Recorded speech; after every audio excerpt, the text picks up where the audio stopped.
এই জন্য সাপকে থেকে অ্যাভয়েড করতে হবে, সাপকে থেকে সতর্ক থাকতে হবে। সাপকে যদি আমরা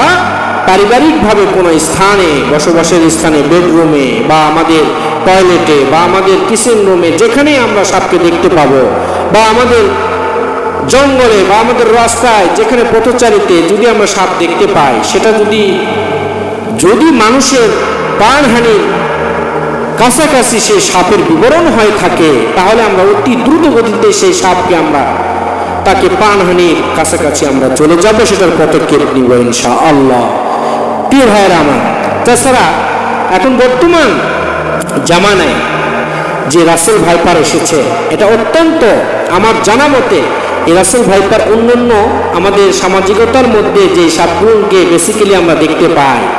এই সাপের বায়োডাটার চাইতে রাসেল ভাইপার সাপটা অত্যন্ত সেন্সিটিভ একটা সাপ। প্রিয় ভাইয়েরা আমার,